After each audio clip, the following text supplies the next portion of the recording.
ஸ்திரீயே, உன் விசுவாசம் பெரிது, நீ விரும்புகிறபடி உனக்கு ஆக கடவுது என்றார். அந்நேரமே அவள் மகள் ஆரோக்கியமானாள். ஆமென். ஆமென். கர்த்தருடைய பரிசுத்த நாமத்துக்கு மகிமை உண்டாகட்டும். இங்கு சொல்லப்பட்டிருக்கிறது, ஸ்திரீயே உன் விசுவாசம் பெரிது, நீ விரும்புகிறபடி உனக்கு ஆக கடவுது என்றார். அந்நேரமே அவள் மகள் ஆரோக்கியமானாள். அல்லேலூயா. ஸ்திரீயே உன் விசுவாசம் பெரிது. பக்கத்தில் இருக்கிறவங்க பார்த்து சொல்லுங்க, ஸ்திரீயே. பக்கத்தில் சகோதரர் தான், சகோதரரே உன் விசுவாசம் பெரிது வச்சுருங்க. ஸ்திரீயே உன் விசுவாசம் பெரிது, நீ விரும்புகிறபடி உனக்கு ஆக கடவுது. நீ விரும்புகிறபடி உனக்கு ஆக கடவுது. நீ விரும்புகிறபடி உனக்கு ஆக கடவுது. அல்லேலூயா.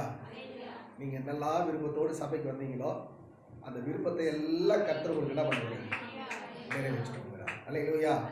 சரி, கர்த்தருடைய பரிசுத்த நாமத்துக்கு மகிமை உண்டாகட்டும். இந்த மத்தேயு 15ஆம் அதிகாரத்தில் 21வது வசனத்தில் சொல்லப்பட்டிருக்கிறது, இயேசு அவ்விடம் விட்டு புறப்பட்டு தீரு சீதோன் பட்டணங்களுக்கு திசைகளுக்கு போனார் என்று சொல்லுவாங்க. பாருங்க, அங்கு சீரு தீதோன் பட்டணத்தில் கானானிய ஸ்திரீ இருக்கிறாங்க. யார் இருக்கிறாங்க? கானானிய ஸ்திரீ. இப்போ கானானிய ஸ்திரீனுடைய மகளுக்கு பிசாசு பிடியில் கஷ்டப்பட்டு இருக்கிறாங்க. இப்போ அவங்க மகளுக்கு சுகமாகணும். இப்போ ஆண்டவராக இயேசு கிறிஸ்துவின் இடத்துல வராங்க. வந்து, ஆண்டவரே என் பிள்ளை ரொம்ப வேதனைப்பட்டு இருக்கிறா, எப்படியாவது சுகமாக்கணும்னு சொல்லி வேண்டுறாங்க. ஆனால் வேண்டும் பொழுது அங்கு ஆண்டவர் ரொம்ப மௌனமாக இருக்கிறார். அவருக்காக சீஷர்கள் ரெக்கமெண்ட் பண்ணுறாங்க, ஆண்டவரே இந்த மகன் ரொம்ப தொந்தரவு பண்ணிட்டு இருக்கிறாங்க, இவங்களுக்கு ஏதாவது ஒன்று சொல்லி அனுப்புங்க ஆண்டவரே. அப்போ உடனே ஆண்டு சொன்னார், அப்பத்தை எடுத்து நாய்க்குட்டிகளுக்கு போகிறது நல்லதல்ல அப்படின்ட்டு. உடனே அந்த சகோதரி சொல்கிறாங்க, ஆண்டவரே மெய்தான் ஆண்டவரே, உண்மைதான், நீங்கள் சொல்கிறது உண்மைதான்.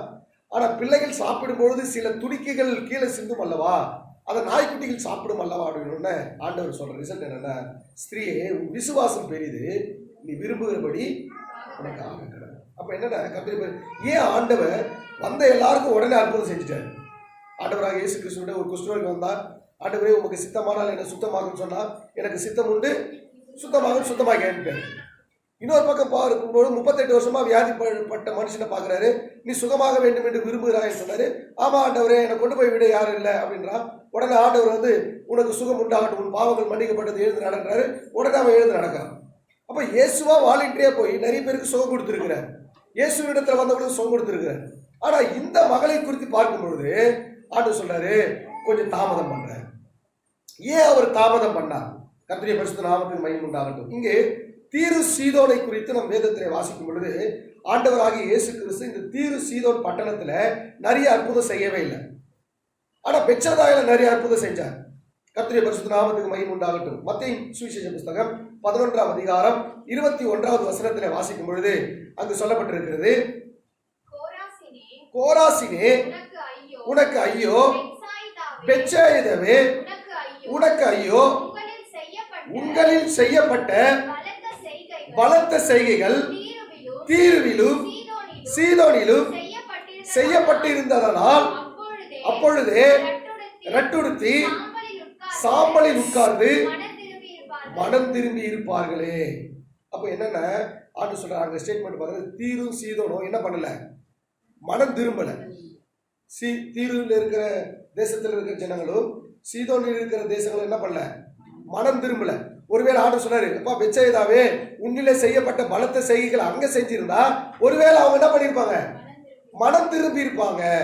அப்போ அந்த தீருவிலும் சீதோனிலும் என்ன பிரச்சனை இருந்தது, ஏன் ஆண்டவர் அங்க அற்புதம் செய்ய தாமதம் பண்ணார் என்று சொன்னால், வேதத்தில் வாசிப்போம். ஆதியாகமத்தின் புத்தகம் 10ஆம் அதிகாரம் 19-20 வசனங்களை வாசிப்போம். கானானியரின் எல்லை சீதோன் முதல், போதுமா, கானானியருடைய எல்லை எதிலிருந்து இருந்தது, சீதோன் முதல் இருந்தது. கவனிங்க கர்த்தருடைய பரிசுத்த, இந்த கானானியர் எல்லை என்பது யாருது அப்படின்னு சொன்னா, கானானுடையது, காமுடையது. நோவாவுடைய குமாரன் காம் சேம் யாபத்தில் காமினுடைய சந்ததி தான் கானானியர்கள். இந்த காம் என்ன செஞ்சா அப்படின்னு சொன்னா, கவனிங்க கர்த்தருடைய பரிசுத்த நாமத்துக்கு மகிமை, எப்படி இது சாபத்துக்குள்ள ஆனது அப்படின்றத குறித்து நம்ம பார்க்க போறோம். அப்போ இந்த கானானிய ஸ்திரீ வந்து கேட்கும்போது கர்த்தர் ஏன் தாமதம் பண்ணார் அப்படின்னா, இந்த கானான் என்பது சபிக்கப்பட்டதான ஒரு இடம். இந்த காம் என்ன செஞ்சா அப்படின்னு சொன்னா, தன்னுடைய தகப்பனுடைய நிர்வாணத்தை அவன் பார்த்து விட்டான். நல்லா கவனிக்கணும். கர்த்தருடைய பரிசுத்த நாமத்துக்கு மகிமை உண்டாகட்டும். வீட்டில் போயிட்டு நீங்க ஆதியாகமம் 9ஆம் அதிகாரம் 22ஆம் வசனத்துல நீங்க வாசி பார்த்துங்க. அங்கு இங்கு நோவாவுடைய நிர்வாணத்தை காம் பார்த்ததுனால கானான் சபிக்கப்பட்டதாய் மாறிவிட்டது. இப்போ ஆதியாகமம் 9ஆம் அதிகாரம் 25வது வசனத்துல வாசிக்கும் பொழுது கானான் சபிக்கப்பட்டவன் தன் சகோதரனிடத்திலே அடிமைகளுக்கு அடிமையாயிருப்பான். கவனிங்க, கர்த்தருடைய பரிசுத்த நாமத்துக்கு மகிமை உண்டாகட்டும். இந்த கானானிய ஸ்திரீ இயேசுவிடத்துல வரும் பொழுது இயேசு ஏன் சீக்கிரம் அற்புதம் செய்யலன்னு சொன்னா, இது எப்படிப்பட்ட இடத்துல இருந்து வந்த சகோதரி? சபிக்கப்பட்ட இடத்திலிருந்து வந்த சகோதரி. நல்லா கவனிக்கணும். சில நேரத்துல நம்ம தேவனிடத்துல ஆண்டவரிடத்துல கேட்கிற, ஆண்டவரே என் வாழ்க்கையில அற்புதம் செய்யணும், அதிசயம் செய்யணும், உங்க நாங்க தேடி வந்திருக்கிறோம் அப்படின்னு சொல்லி ஆண்டவர்கிட்ட மன்றாடணும். ஆனா ஆண்டவர் சில நேரத்தில் சைலண்டா இருக்குது போல இருக்குது. காரணம் என்ன தெரியுங்களா? நம்முடைய முன்னோர்கள் செய்த தவறு. நல்லா கவனிக்கணும். இந்த ரகசியத்தை நீங்க தெரிஞ்சீங்கன்னு சொன்னா, இதுல இருந்து விடுதப்பட்டுன்னு சொன்னா, நிச்சயமா கானானிய ஸ்திரீக்கு ஆண்டவர் சொன்னாரு, மகளே உன் விசுவாசம் பெரியது, நீ விரும்புகிறபடி உனக்கு ஆக கடவுள் சொன்னார். பாத்தீங்களா? அதே போல இன்னைக்கு நம்ம வாழ்க்கையில் கர்த்தர் அற்புதத்தை செய்ய போறார். அல்லேலூயா. இப்ப இந்த கானான் எப்படிப்பட்டதுன்னா சபிக்கப்பட்டதாக இருக்கிறது. அப்போ என்னன்னு சொன்னா, தேவனுக்கு பிரியமில்லாத அருவருப்பான காரியங்களை ஒருவன் செய்ததினாலே அவனுடைய சந்ததிகள் சபிக்கப்பட்ட சந்ததியாய் மாறிடுச்சு. கவனிங்க, கர்த்தருடைய பரிசுத்த நாமத்துக்கு மகிமை உண்டாகட்டும். இந்த கானான்ல என்ன தெய்வத்தை கும்பிட்டு கொண்டிருந்தாங்கன்னு சொன்னா, கர்த்தருடைய பரிசுத்த நாமத்துக்கு மகிமை உண்டாகட்டும். 1 ராஜாக்கள் 11ஆம் அதிகாரம் 5வது வசனத்துல வாசிக்கும் பொழுது, சாலமோன் சீதோனியரின் தேவியாகிய அஸ்திரோத்தை அம்மோனியரின் தெய்வமாகிய பில்கோமையும் பின்பற்றினார். கவனிங்க, இந்த சாலமோன் யாருன்னு சொன்னா, தேவனால் தெரிந்து கொள்ளப்பட்டதான ஒரு மனுஷன். நல்லா கவனிக்கணும். இஸ்ரவேல்ல 3 ராஜாக்கள் ஆட்சி செஞ்சாங்க. முதல்ல ஒன்று ஃபர்ஸ்ட் யாருங்க? சவுல், 2வது தாவீது, 3வது சாலமோன். இவங்க 3 பேரும் 40 வருஷம் இஸ்ரவேல் ஜனங்களை ஆட்சி செஞ்சாங்க. அதுல 3வது வந்த ராஜா தான் யாருன்னு சொன்னா இந்த சாலமோன். இந்த சாலமோன் ராஜாவா மாறும் பொழுது ஆண்டவர் தரிசனத்துல வந்து கேட்டாரப்பா, நீ விரும்பினதை கேள் அப்படின்னாரு. அப்ப அவன் என்ன சொன்னா, ஆண்டவரே இந்த திரளான ஜனங்களை ஆள எனக்கு என்ன வேணும்? ஞானம் வேணும். அப்ப சாலமோனை போல ஞானம் உள்ள மனுஷன் ஒருத்தரும் கிடையாது. அவன் ஆட்சி காலத்துல யுத்தம் என்பதே கிடையாது. 40 வருஷமும் தேசம் அமைதலா இருந்தது. காரணம் என்ன சொன்னா, கர்த்தர் அவ்வளவு விசேஷ ஞானத்தை கொடுத்திருந்தார். ஆனா அவனுடைய கடைசி காலத்துல என்ன பண்ணிட்டாங்க அப்படின்னு சொன்னா, அநேக திருமணம் செய்ததுனால. சாலமோன் எத்தனை திருமணம் செய்தார் தெரியுங்களா? 1000 மனைவி. 700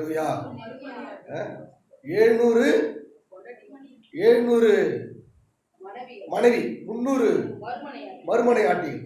அப்போ மொத்தம் 1000 பேர் என்ன பண்ணாரு? கல்யாணம் பண்ணாரு.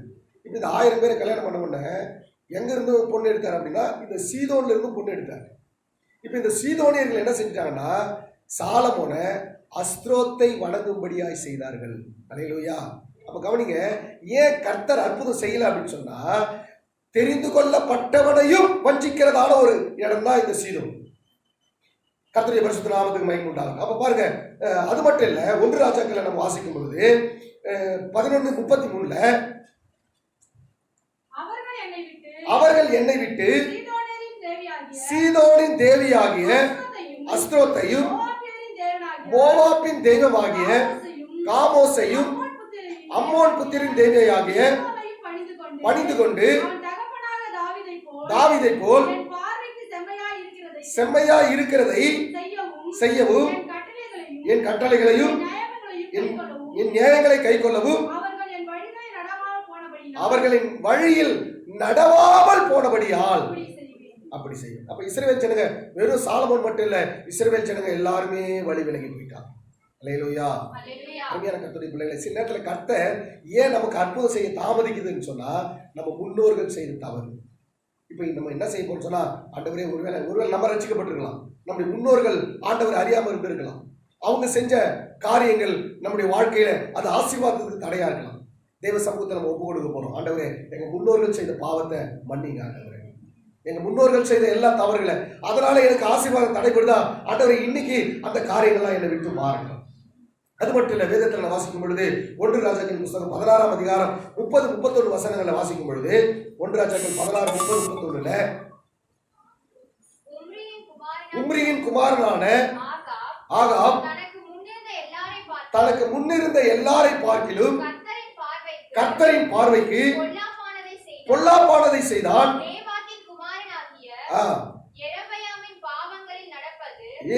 பாவங்களில் நடப்பது அவனுக்கு கொஞ்ச காரியம் என்று நினைத்தார் போல் கவனிங்க, அவன் சீதோனியரின் ராஜாவாகிய எசபேலின் குமாரத்தியாகிய எசபேலை விவாகம் பண்ணினதும் அல்லாமல். அப்ப இந்த எசபேல் யார் அப்படின்னா சீதோனியரின் ராஜாவின் மகள். அல்லேலூயா. அப்ப பாருங்க, இந்த எசபேல் அப்படின்னாலுமே பாவத்திற்கு ஒரு பெரிய அடையாள சின்னம், விபச்சாரத்துக்கு வேசித்தனத்துக்கு ஒரு அடையாள சின்னம். அப்போ இந்த தேசத்திலிருந்து வந்தவதான் இந்த கானானிய ஸ்திரீ. அல்லேலூயா. புரிஞ்சுதுன்றவங்க அவர்களே சொல்லுங்க. இப்ப இப்படிப்பட்ட தேசத்திலிருந்து வந்ததுனாலதான் ஆண்டவர் என்ன பண்ணாருன்னா அற்புதம் செய்யல. கொஞ்ச நேரம் அமைதியா இருந்தேன், ஆண்டு சொல்றாரு, எப்படியாவது இவங்க விசுவாசத்தை டெஸ்ட் பண்றதுக்காக, அப்பா எல்லாத்தையும் அப்பத்தெல்லாம் எடுத்து எதுக்கு போட முடியாது, நாய்க்குட்டிக்கு போட முடியாது, பிள்ளைங்களுக்கு தான் அப்பம், பிள்ளைங்களுக்கு தான் ஆசீர்வாதம், பிள்ளைங்களுக்கு தான் சுகம், பிள்ளைங்களுக்கு தான் எல்லாத்தையும் வச்சிருக்கிறேன் அப்படின்னாங்க. உடனே சொன்ன ஆண்டவரு, பிள்ளைகள் சாப்பிட்ற சாப்பாட்டுல இருந்து சின்ன துளி விழும் பார்த்தீங்களா, அந்த நாய்க்குட்டி சாப்பிடல, அந்த மாதிரி எங்களுக்கு நினைச்சுக்காங்க. உடனே ஆண்டு சொல்றாரு, எங்க விசுவாசம் பெரிய விசுவாசம். ஒருவேளை நம்ம புறஜாதியில் இருந்தாலும், ஒருவேளை இஸ்ரவேலுக்குரிய ஆசீர்வாதத்தை கர்த்தர் வச்சிருந்தாலும், அந்த ஆசீர்வாதத்தை நம்ம எப்படி எடுக்க சொன்னா அவங்களை விட பெரிய விசுவாசத்தை கர்த்தர் நமக்கு வச்சிருக்கிறார். ஒரு அலைய சொல்லுவோமா? அல்லேலூயா சொல்லுவா. அப்ப பாருங்க, நமக்குள்ள விசுவாசம் இருந்தா போதும், எல்லாத்தையும் சொல்லிருக்கலாம். இங்க 28ஆம் வசனத்துல ஆண்டு சொல்றாரு, மகளே உன் விசுவாசம் பெரியது, நீ விரும்புகிறபடி உனக்காக. அப்ப என்னன்னா, உன் விசுவாசம் பெரிய விசுவாசம். இதே போலதான் 12 வருட பெரும்பாடு ஸ்ரீக்கு ஆண்டவர் சொன்னார், மகளே உன் விசுவாசம், உன்னுடைய விசுவாசம் உன்னை ரட்சித்தது, நீ சமாதானத்தோடு போ.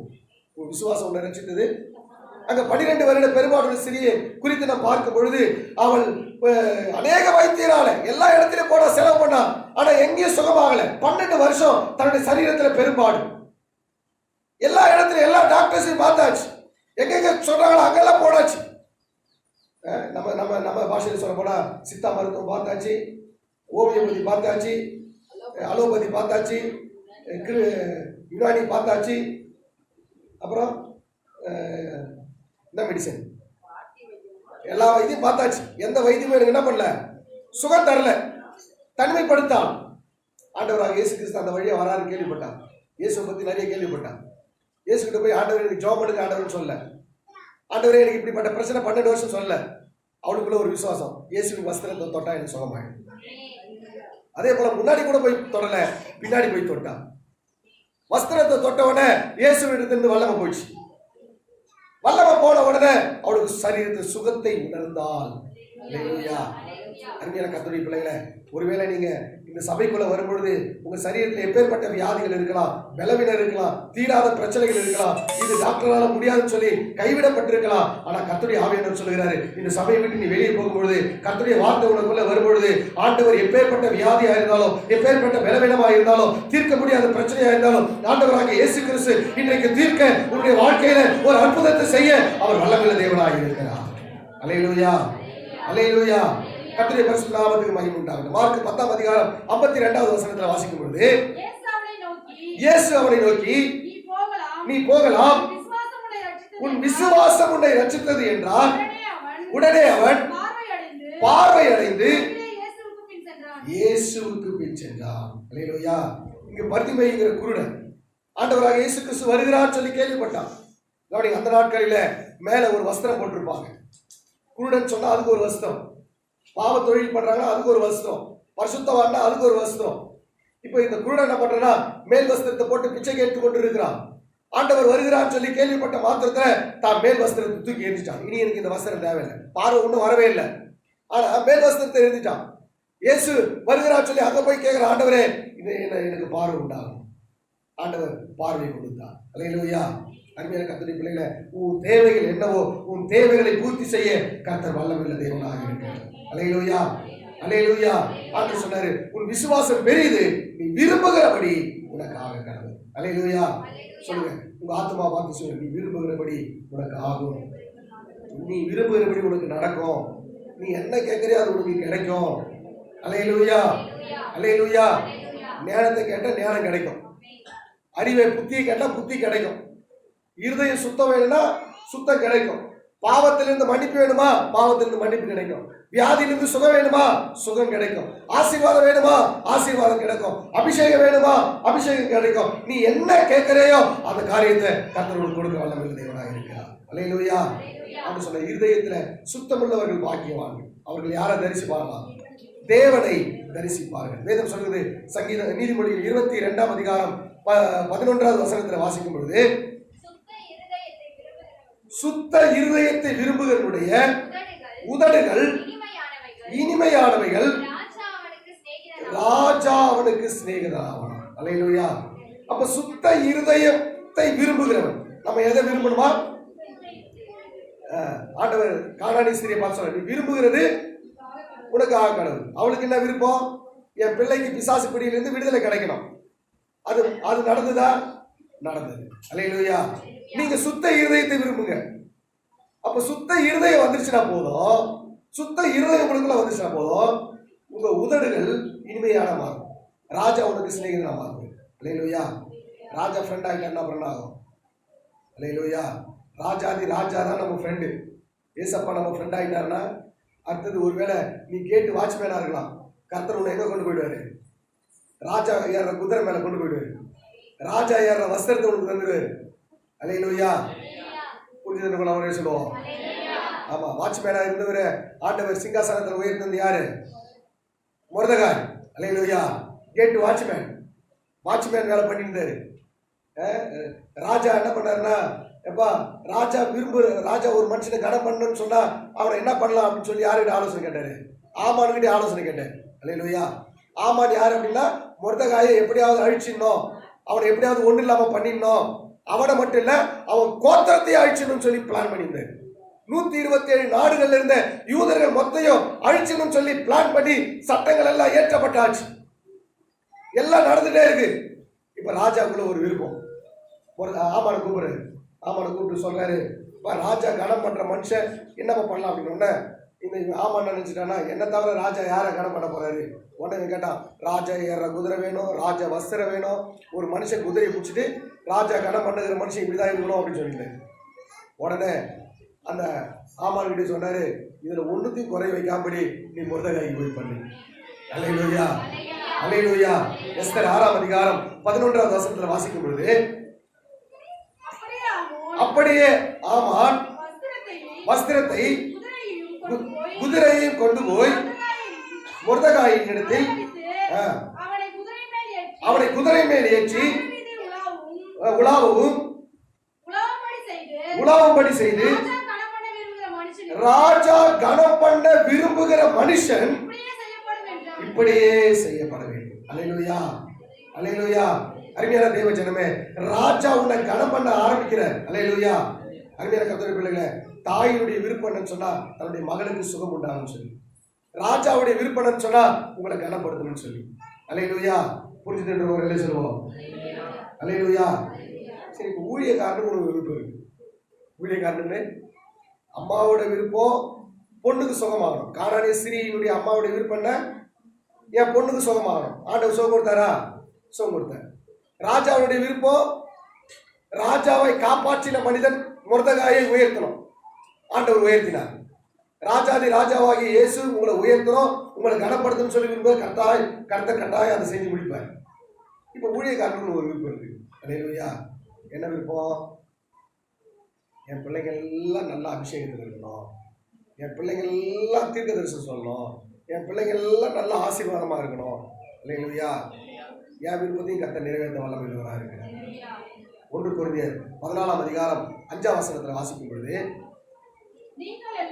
நீங்கள் எல்லோரும் அந்நிய பாஷைகளை பேசும்படி விரும்புகிறேன், ஆகிலும் அந்நிய பாஷைகளில் பேசுகிறவன் தனக்கு பக்தி விருத்தி உண்டாக பேசுகிறான், தீர்க்க தரிசனம் சொல்லுகிறவன் அவனிலும் மேன்மையுள்ளவன். ஆதலால் நீங்கள் தீர்க்க தரிசனம் சொல்லுகிறவர்களாக வேண்டும் என்று அதிகமாய் விரும்புகிறேன். இப்ப ஊழியக்காரன் சொல்றாரு விசுவாசியை பார்த்து, எப்பா நீங்க எல்லாம் அந்நிய பாஷை பேசணும்னு சொல்லி நான் விரும்புறேன்பா. அந்நிய பாஷை பேசுறது மட்டும் இல்லை, அதுக்கு அர்த்தத்தையும் சொல்லணும். அப்படி சொல்ல முடியல அப்படின்னா தீர்க்க தரிசனம் சொல்றவங்களா மாறுங்க. அது நான் இன்னும் அதிகமாக விரும்புறேன். அல்லேலூயா. அப்போ அப்போஸ்தலனாகிய பவுல் கொரிந்தி சபையை பார்த்து சொல்றேன், நீங்க எல்லாம் அந்நிய பாஷையில நிரம்பணும், தீர்க்க தரிசனம் வாரங்களை உடையவர்களாக மாறணும். அல்லேலூயா. அருமையான கர்த்தருடைய பிள்ளைகளை, உங்க வாழ்க்கையில என்ன நீங்க விரும்புறீங்களோ கர்த்தர் அதை கேட்பார். அல்லேலூயா. ஒருவேளை கானானிய ஸ்திரியை போல, ஆண்டவரே எனக்கு சுகம் வேணும், ஆண்டவரே என் பிள்ளைக்கு சுகம் வேணும், என் வாழ்க்கையில ஒரு அற்புதம் நடக்கணும்னு சொன்னாலும் கர்த்தர் உனக்கு சுகத்தை தர வல்லமை உள்ளவர். ஒருவேளை ராஜா கனப்படுகிற மனுஷனை போல ஆண்டவராகிய தேவன் ஒவ்வொரு பிள்ளையும் ஆண்டவர் கனப்படுத்த அவர் விரும்புகிறார். ஊழியக்காரனுடைய விருப்பம் நீங்க எல்லாம் அந்நிய பாஷை வரங்களினாலே நீங்க விசுவாச மக்கள் நிரப்பப்படணும். அல்லேலூயா. அது போல உங்களுக்குன்னு ஒரு விருப்பம் இருக்கும். அந்த விருப்பம் எந்த விருப்பமா இருந்தாலும் கர்த்தர் அதை நிறைவேற்ற வல்லமையுள்ள தேவனாக இருக்கிறார். அல்லேலூயா. அல்லேலூயா. கர்த்தருடைய பரிசுத்த நாமத்துக்கு மகிமை உண்டாகட்டும். யோவான் 12ஆம் அதிகாரம் 21வது வசனத்துல வாசிக்கும் பொழுது, யோவான் 12:21 அவர்கள் கலிலேயா நாட்டு பெத்சாயிதா ஊரானாகிய பிலிப்பினிடத்தில் வந்து, ஐயா இயேசுவை காண விரும்புகிறோம். அல்லேலூயா. யாரை பார்க்க விருப்பம்? இயேசுவை பார்க்க விருப்பம். அல்லேலூயா. ஒருவேளை உங்களுக்கு சுகமாகணும்னு விருப்பம் இருந்தா சுகமாகும். நான் ஆசீர்வாதத்தை பெற்றுக்கொள்ளணும்னு விருப்பம் இருந்தா ஆசீர்வாதம் கிடைக்கும். நான் அபிஷேகத்தை பெற்றுக்கொள்ளணும்னு விருப்பம் இருந்தா அபிஷேகம் கிடைக்கும். இல்லை நான் இயேசுவை பார்க்கணும்னு விருப்பம் இருந்தா நீங்க இயேசுவை பார்ப்பீங்க. அல்லேலூயா. அல்லேலூயா.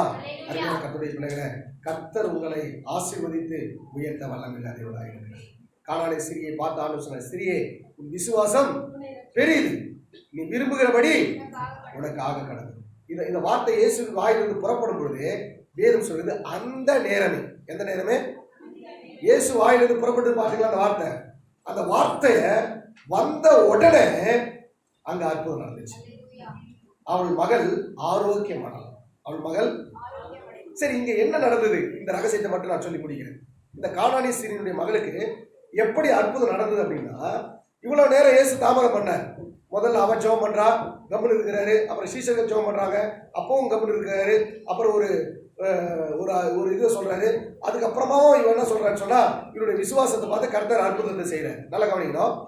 நீ விரும்புகிறபடி உனக்கு ஆக கடவுள்னு சொல்லி இயேசுடைய வாயிலிருந்து அந்த வார்த்தை வந்தது பாத்தீங்களா? அந்த வார்த்தையை இவன் கவனிச்சான். நல்லா கவனிக்கணும். அவன் வார்த்தைய கவனிச்சான். கவனித்தது மட்டும் இல்லாம, கர்த்தருடைய பரிசுத்த நாமத்துக்கு மகிமை உண்டாகட்டும், அந்த வார்த்தைக்கு அவள் செவி சாய்த்தான். அந்த வார்த்தையை அவள் இருதயத்தில் வச்சான். வச்ச உடனே அவன் இருதயத்தில் என்ன தெரியுமா வேண்டுதல்? நல்லா கவனிக்கணும்.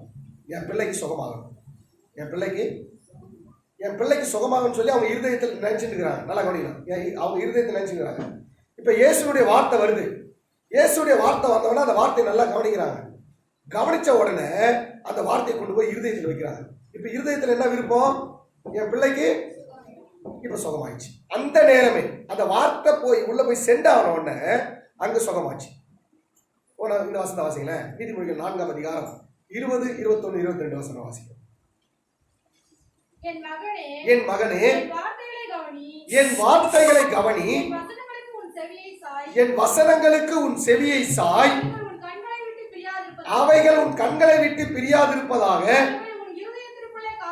அவைகளை உன் இருதயத்துக்குள்ளே காத்துக்கொள். அவைகளை கண்டுபிடிக்கிறவர்களுக்கு அவைகள் ஜீவனும் அவர்கள் உடலுக்கெல்லாம் ஆரோக்கியம். அல்லேலூயா. இந்த ஆரோக்கியம் எப்படி வந்தது? இந்த ஆரோக்கியம் எப்படி வந்தது? அவ கர்த்தருடைய வார்த்தையை அவ கவனிச்சான், செவிசாச்சான், இருதயத்தில் வச்சுட்டான். இப்ப இருதயத்தில் ஒரு விருப்பம் இருக்கு பாத்தீங்களா? என்ன விருப்பம்? என் பிள்ளைக்கு சுகமாகும். இப்போ அந்த வார்த்தை உள்ள போய் சென்ட் ஆகணும்னு அங்க அற்புதம் நடந்துச்சு. இப்போ உங்க இருதயத்துல ஒரு பெரிய வார்த்தையோடு வந்திருப்பீங்க, ஆண்டவர் எனக்கு இதெல்லாம் செய்ய மாட்டாரான்னு. இப்போ இந்த வார்த்தை வந்துருச்சு, நீங்க லிசன் பண்ணுங்க, கவனிங்க, அதுக்கு செவி கொடுங்க. அந்த வார்த்தையை உங்க கண்களுக்கு நடுவ வைங்க, இருதயத்துல வைங்க. இப்ப அற்புதம் நடக்கும். எத்தனை பேர் ஆமென் புரிஞ்சுக்கிறவங்களுக்கு ஒரு ஆமென் சொல்லுங்க. அல்லேலூயா. அல்லேலூயா. ஜெபம் பண்ண போறோம். உங்க இருதயத்துல என்னெல்லாம் ஆசை இருக்குதோ அந்த ஆசையெல்லாம் கர்த்தர் நீங்க நிறைவேற்ற போறாரு. ஒருவேளை உங்க பிள்ளைக்காக சுகம் கேட்டிருக்கலாம், இல்ல நல்ல வேலை கேட்டிருக்கலாம், இல்ல நல்ல ஒரு வீடு கேட்டிருக்கலாம், இல்ல நல்ல ஒரு எந்த ஒரு ஆசீர்வாதமா இருந்தாலும் சரி, ஒரு சுகம் கேட்டிருக்கலாம், இல்ல அபிஷேகம் கேட்டிருக்கலாம், அந்நிய பாஷை கேட்டிருக்கலாம், வரங்களை கேட்டிருக்கலாம், கனிகளை கேட்டிருக்கலாம், எதுவா இருந்தாலும் சரி இன்னைக்கு கர்த்தர் அற்புதம் செய்ய போறார். நம்ம எல்லாமே கண்களை மூடுவோம். ஆண்டவரே, இந்த கருத்தில் நாங்கள் ஒப்பு கொடுக்குறோம். ஆண்டவரே, துருவி கவல தனமா உண்டதனம் அங்கர மௌரி வல்ல தனமா பிள்ளைகள் நிறைய ஏக்கத்தோடு வந்திருக்காங்கப்பா. அன்னைக்கு காணாலே ஸ்திரீக்கு ஒரு அற்புதத்தை செஞ்சீங்க. ஆண்டவரே, ஸ்திரீயை உன் விசுவாசம் பெரியது, நீ விரும்புகிறபடி உனக்கு ஆக கடவுள் சொன்னீங்கப்பா. நீ விரும்புகிறபடி உனக்கு ஆக கடவுள் சொன்னீங்க. இன்னைக்கு அதே வார்த்தையை இப்படி பிள்ளைகளுக்கு கொடுத்துருக்கீங்கப்பா. பிள்ளைங்க விரும்புகிற காரியம் எல்லாம் பிள்ளைகளுக்கு நடக்கட்டும். பிள்ளைங்க விரும்புகிற காரியம் எல்லாம் பிள்ளைகளுக்கு நடக்கட்டும். ஆண்டவரே, இயேசுவின் நாமத்துல உடைய ஊழியக்காரனாய் ஆண்டவரே அப்பா உடைய வார்த்தையை அனுப்பி இருக்கிறப்பா. உடைய வார்த்தையை அனுப்பி இருக்கிற பிள்ளைகள் செவி சாய்த்திருக்கிறார்கள். ஆண்டவரே, பிள்ளைகள் கவனிச்சிருக்கிறார்கள். பிள்ளைகள் கண்களுக்கு நடுவாக நிறுத்திருக்காங்க. ஆண்டவரே, பிள்ளைங்க இருதயத்துல அந்த வார்த்தையை வச்சிருக்காங்கப்பா. இன்னைக்கு பிள்ளைகளுக்கு ஒரு அற்புதம் நடக்கட்டும். சரீரத்தில் இருக்கிற எல்லா வியாதிகள் மாறட்டும் அப்பா. சரீரத்தில் இருக்கிற எல்லா போராட்டங்களும் மாறட்டும் கர்த்தாவே. பிள்ளைகள் எந்த காரியங்களுக்கு எல்லாம் விரும்புகிறார்களோ அதெல்லாம் பிள்ளைகளுக்கு நடப்பாக தேவனின் அப்படியே செய்யுங்கப்பா. இந்த கிருபையில இந்த பிள்ளைகளோடு கூட இருக்கட்டும். ஸ்திரீயே, விசுவாசம் பெரியது, நீ விரும்புகிறபடி உனக்கு ஆக கடவுள். அந்நேரமே அவன் மகள் ஆரோக்கியமான இன்னைக்கு ஒரு ஆரோக்கியம். அருமையான சகோதரே சகோதரியே, இன்னைக்கு கர்த்தருடைய ஆரோக்கியமாய் மாற்றுகிறார். உன்னை ஆரோக்கியமாய் மாற்றுகிறார். உன் ஆத்மாவை ஆரோக்கியமாய் மாற்றுகிறார். உன்னுடைய ஆவியை ஆரோக்கியமாய் மாற்றுகிறார். உன்னுடைய சரீரத்தை ஆரோக்கியமாய் மாற்றுகிறார். ஆவியானவரை நன்றியோடு நாங்கள் அமைக்கிறோம். இந்த கரத்தை நாங்கள் ஒப்பு கொடுக்கிறோம். பரிசுத்த ஆவியானவர் தொடர்ந்து நடத்துவீரா. இந்த நாம இயேசுவின்